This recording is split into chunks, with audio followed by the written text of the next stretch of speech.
Hey guys, Ruminating Reaper here, back with another Halloween horror review. That's right, we're getting close to Halloween now. It's next Monday, very exciting stuff. So, I'm really gonna be ramping up the horror reviews. I've got a few big ones planned, so keep an eye out. But yeah, I just got done watching the 2011 remake of Fright Night on Disney Plus. So what better thing to do than talk about it in a Halloween special video? So the the plot of the Fright Night remake, well, it's essentially the plot of the original 1980s cult classic, where a teenager named Charlie Brewster, has it all. He's got a girlfriend, extremely attractive girlfriend, and he's in with like the cool kids. Even if he means leaving his actual friends by the wayside.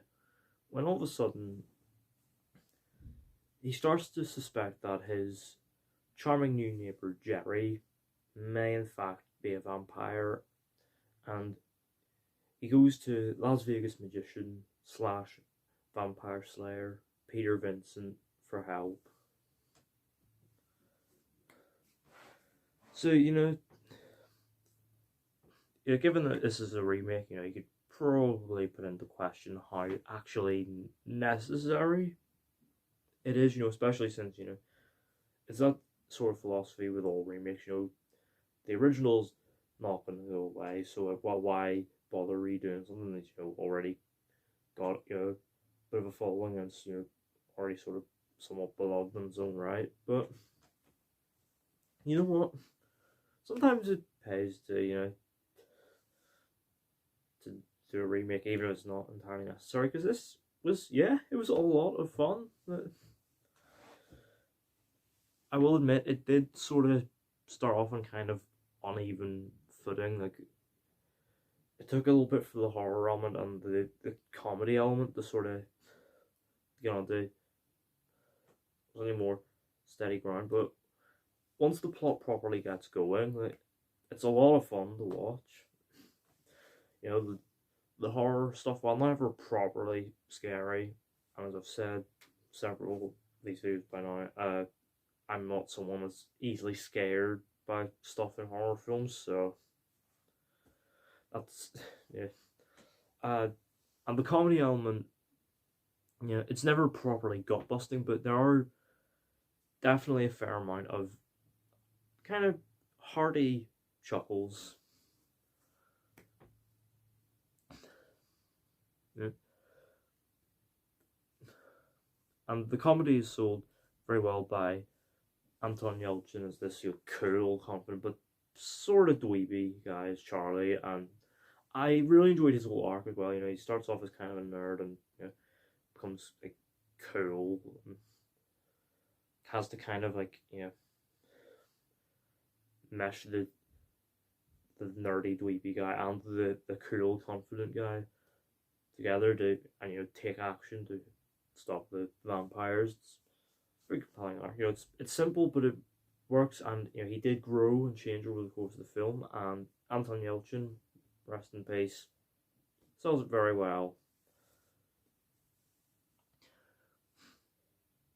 Also in the film is Colin Farrell as Charlie's vampire neighbor Jerry, and yeah, he's good.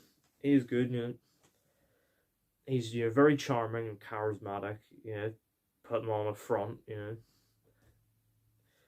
When he's a vampire, he's menacing, and he's able to turn that charm on where necessary, and he's just a really delightfully fun, menacing villain. The standout of the film, though, far and away, is David Tennant as Peter Vincent. He's just a delight. He is so funny, and a lot of the best jokes of the film come from him.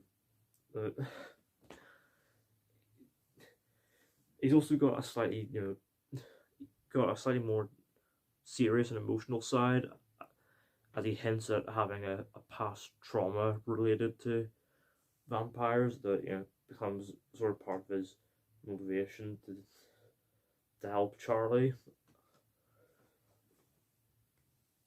And yeah, when he's actually in action as well, he's pretty badass, but never loses that funny sort of sort of roguish drinker charm that he has in his earlier scenes. He's great. As for the horror stuff, it's good. There's a lot of like practical vampire makeup. So like when Colin Farrell turns into vampire and you see all his fangs, that stuff looks really good. And anytime like vampires are like attacked and you see like their neck sort of cut open and like reforming itself, that stuff look really good. The practical effects there are excellent.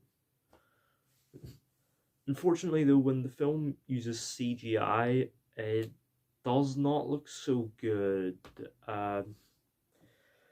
Yeah, the CGI is pretty ropey. There's some like, particularly like there's fire and explosion effects that just stick out so much as like just being fake and CGI. Like there's one scene where a vampire disintegrates that you tell with CGI, and there's an explosion later on. It's pretty fake. There's one scene in like an elevator which I don't know, looked like it was shot in front of a green screen. It really looked like the background wasn't actually there. And there's also like a vampire on fire thing later on in the film, like near the very end. That looked bad.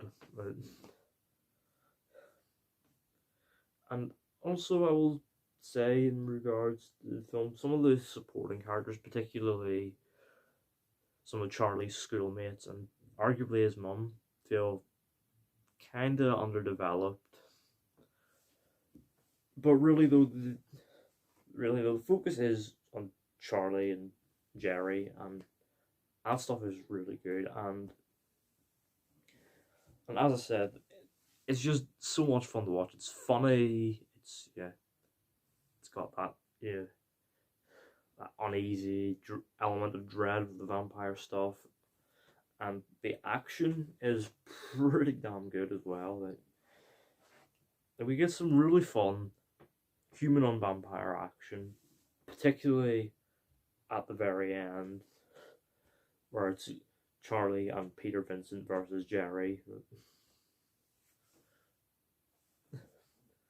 And yeah, I've not really got too much more to say about Fright Night. It's obviously an unnecessary remake, but it's a lot of fun, and it's got its issues, but it's still a pretty good film. And if you're looking for something to watch over Halloween, you could do a lot worse. I'm going to give Fright Night a 7 out of 10. So yeah, those are my thoughts on Fright Night remake. Let me know down in the comments. Have you seen it? What do you think of it? What do you think of it in comparison to the original? Well, actually, let me know. Did you think that remake was needed? And let me know, what's your favourite horror remake? Let me know all that down in the comments. Don't forget the thumbs up button if you enjoyed. Don't forget the subscribe button if you're new, and don't forget to turn on post notifications so you don't miss an upload.